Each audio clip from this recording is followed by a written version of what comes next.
Seja muito bem-vindo, muito bem-vinda. Aqui Leandro Feitosa, do Milk Machine, um canal que a gente comenta sobre a bovinocultura leiteira, traz novidades, técnicas para o aperfeiçoamento da produção. E o tema de hoje é a gente conversar sobre a evolução genética que ocorreu nos últimos 5 anos na base americana, que é a maior referência que a gente tem no Brasil e a que a gente mais trabalha, né? Então, para a gente entender isso aí, eu trouxe também esse dado aqui de 2020, onde foram comercializados no Brasil aproximadamente 5 milhões de doses de sêmen de raças leiteiras, sendo que praticamente 30% é da raça holandesa, tá? E então a gente é praticamente dependente da genética americana hoje para fazer a nossa genética brasileira, né? Então, num panorama de mercado, são aí 2020 5 milhões de doses, 1,5 milhão praticamente da raça holandesa e 65% vem lá dos Estados Unidos, tá? Então, por que a genética holandesa ela domina o mercado? Uma é pela questão do volume da produção dos animais, são os animais que, vamos pôr aí, em mesmas condições, são os que mais produzem em volume, então é uma alta produtividade. São animais que têm uma excelente conversão alimentar, existem os animais que têm também excelentes conversões alimentares, algumas raças, né? Mas a conversão do holandês multiplicado pela capacidade que ele tem de ingestão, isso aí potencializa muitos resultados produtivos e lá no final eu vou explicar um pouquinho mais qual é essa diferença para nós aqui, principalmente no Brasil, e também os rumos da genética americana, né, retomando que é a nossa base, de um foco de características secundárias relacionadas à saúde. Então, é uma questão dos animais hoje estarem mais adaptados às condições que a gente tem encontrado aqui no Brasil. E aí entra essa referência global da genética leiteira, que é o CDCB, né, uma sigla em inglês do Council on Dairy Cattle Breeding, o que é o órgão responsável de coletar os dados de produção, de manejo, de tudo que acontece com a cadeia leiteira lá dos Estados Unidos. Ele faz esse apanhado e também dentro desses dados existem os dados de genética, né? De acordo com o que o animal tem de genética, como está a expressão dessa genética.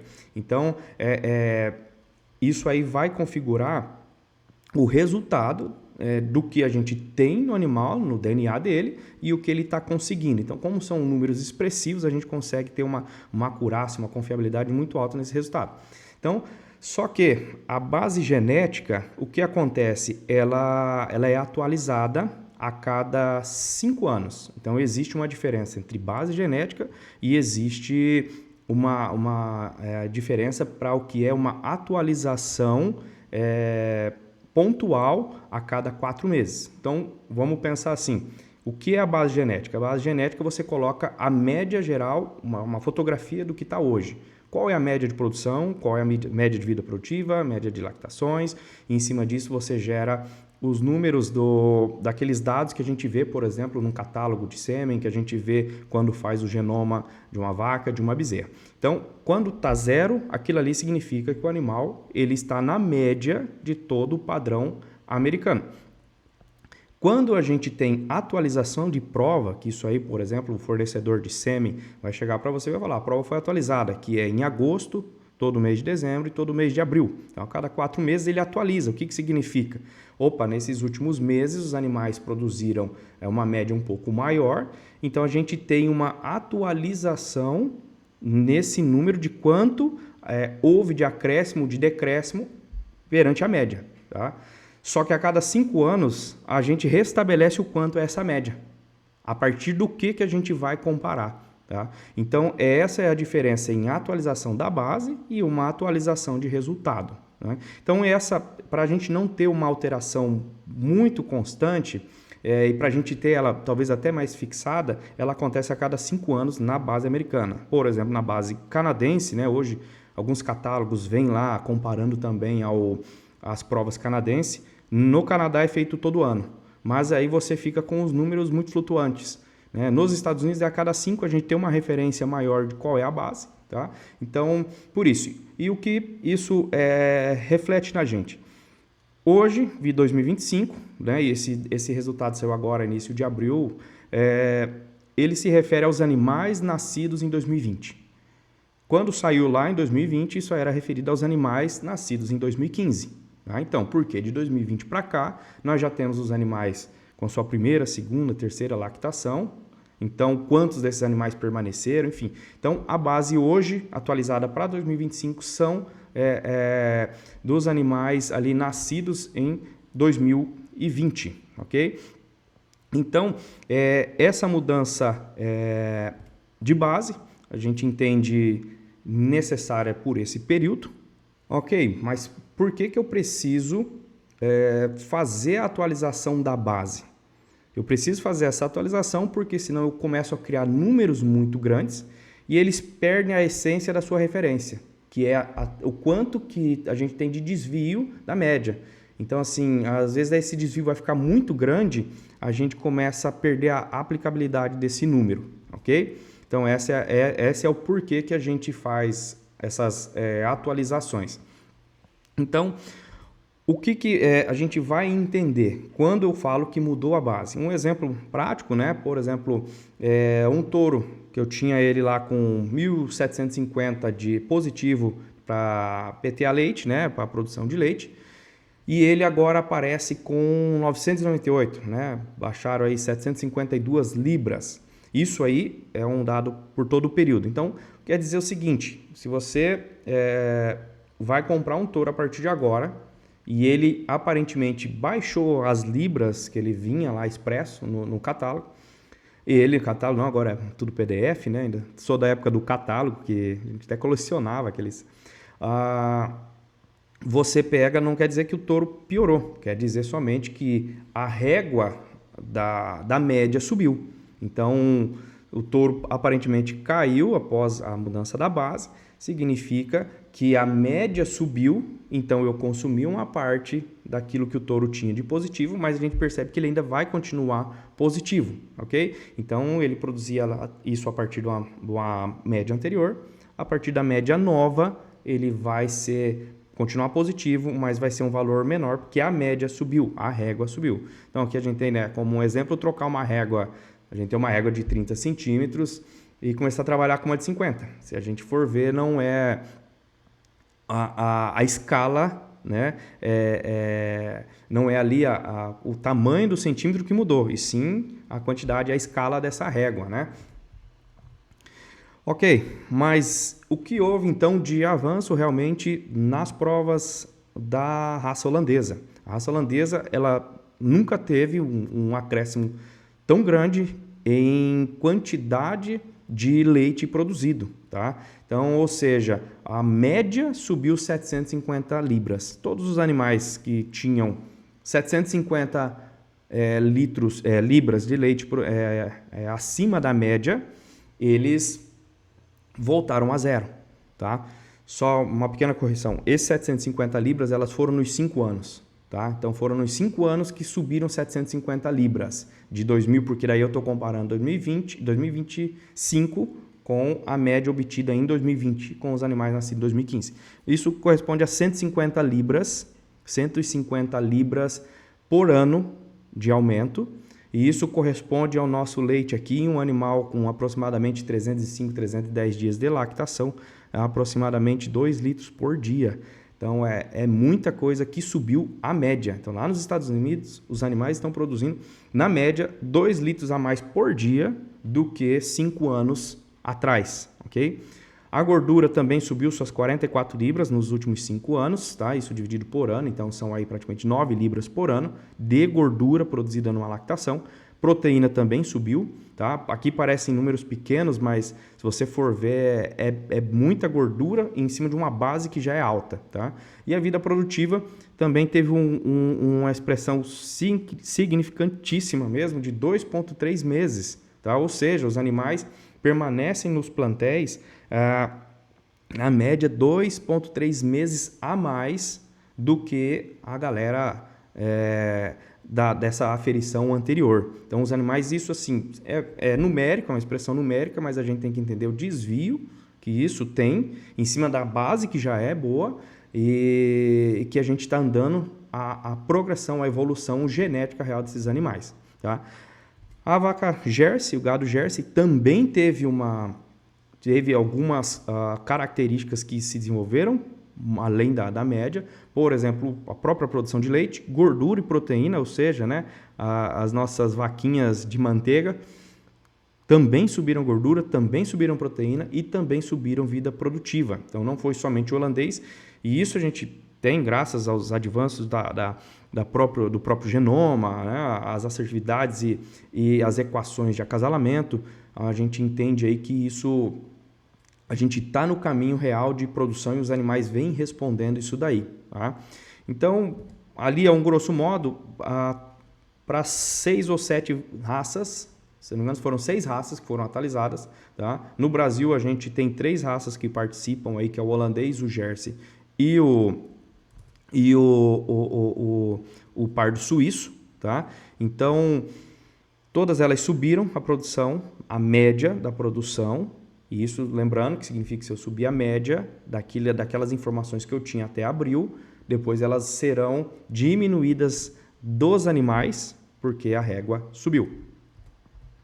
E aqui também, no bloco de características, né, a gente tem aqui, dentro do holandês, uma melhora ali dos 2,3 meses de vida produtiva a mais por lactação. E no Jersey a gente também teve 1,6, né? O gado Jersey já é um gado que tem uma longevidade muito boa, mas também subiu. Tá? Então a gente considera ali um ganho em cima de algo que já é alto, então é muito, muito bom. A concepção, tá? Teve a melhora da CCR e da HCE, que é a concepção das vacas e das novilhas, é um índice de característica secundária, né? Ou de saúde, são índices de herdabilidade um pouco mais baixa, mas a gente tem que então ter bem esse foco, né? E não pecar nessas características para a gente não ter esse retrocesso genético. A precocidade também, encontrou-se ali na base genética que está conseguindo fazer animais com mais precoces para a reprodução e também conseguindo empenhar melhor, então a gente conseguindo ter animais mais cedo produzindo ali no plantel. Célula somática no holandês teve melhora significativa, tá? E no Jersey ela manteve-se aos níveis de célula somática. Tá? Então, o que a gente vai entender é que é a conformação das vacas também teve mudança. Tá? Uma mudança para nós aqui no Brasil foi muito interessante, porque a gente ainda tem muito gado a pasto e a gente sabe que o pessoal usa massivamente holandês, ou que seja em cruzamentos, ou ainda para fazer esse leite vindo de pastoreio. Então, os animais eles tiveram uma adequação na estrutura corporal que favorece esses sistemas mistos ou até os sistemas mais extensivos de produção. Atualizando esses índices, a gente chega aqui, a produção do holandês ela teve um peso maior para a produção de leite e de gordura, tá? Para a fertilidade e também para a eficiência alimentar. Então, retomando um pouco ali o assunto do corpo, né? A gente teve vacas menores, mantendo capacidade, menor peso de vaca, com um ganho em eficiência alimentar. Né? Então, a gente tem aqui, por exemplo, ali na base nossa, né? Ou seja, o maior ganho que a gente teve foi em eficiência alimentar, porque a gente tem o mais produção por um menor consumo e também por um menor tamanho corporal. Tá? Então, as vacas perderam peso, as vacas conseguiram manter o consumo e produzir mais com isso. Tá? Então, isso a gente significa tá ganhando saúde, a gente está tendo vacas mais longevas, que são vacas mais enxutas, e a produção está subindo pela mesma quantidade que se é consumido de alimentos. Mas aí a gente tem uma diferença, principalmente na questão do foco que a gente tem que manter essa genética.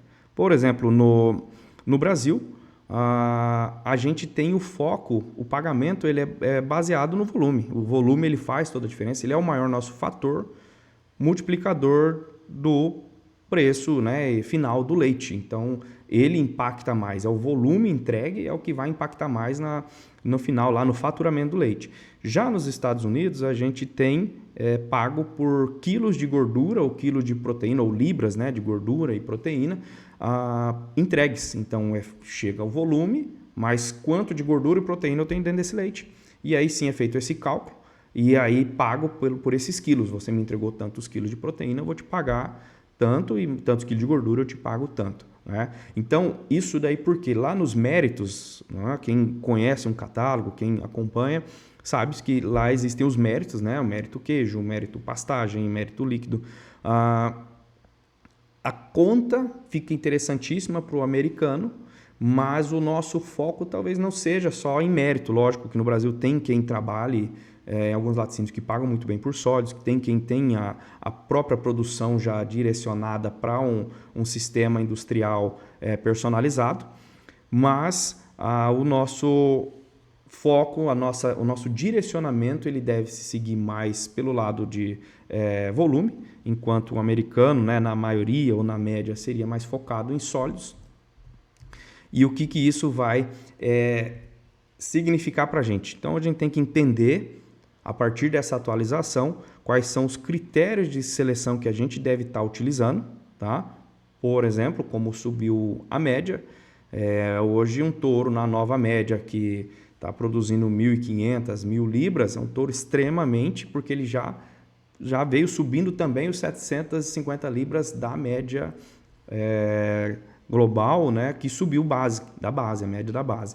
Então, a gente precisa entender e revisar esses critérios, a gente tem que construir um plano. Entendo que o corpo das vacas mudou, as vacas estão mais modernas, mas eu posso então acelerar mais isso ainda usando animais positivos para essas características primárias, as características de morfologia, personalizar esses índices, e a partir disso aí eu vou conseguir estar direcionando melhor o que eu quero para o meu planejamento genético, o que eu vou buscar nos meus animais para os próximos 5 anos. Eu entendo que a raça por si só já está indo para um rumo, eu busco esse rumo, ok, eu posso potencializar isso, ou eu posso entender as outras características que eu também tenho que focar, que eu vou trazer junto na escolha desse sêmen aí. Tá? Então, a genética está evoluindo, o gado está produzindo mais, comendo o mesmo, o gado está diminuindo mantença, está diminuindo o corpo, e isso aí significa que a gente também está ganhando saúde. Então, isso mostra que a genética moderna ela está ficando mais sustentável, a gente está melhorando as regras de comparação, tá? E isso a gente é interessante do ponto de vista que a gente fala de melhoramento genético, então a gente está conseguindo atingir ele. Serve para a gente entender como buscar o melhor direcionamento e as estratégias que a gente quer dentro da genética, e também entender o resultado nosso sendo um aliado e mostrando se a gente está realmente no caminho e se tudo isso daí faz realmente significado dentro do nosso negócio aí. Tá joia? Então ficou aqui os pontos, né, considerados aí quanto a essa nova atualização. Então é saber que vai ter alteração nos resultados que a gente vai encontrar em PDFs, em catálogos, né, no site, e que o gado está evoluindo, a gente está buscando melhoras, e interessantíssimo, ganhando muita produção, com saúde e com vacas mais enxutas e mais eficientes. Tá joia? Então fico e deixo o meu abraço e até um próximo vídeo.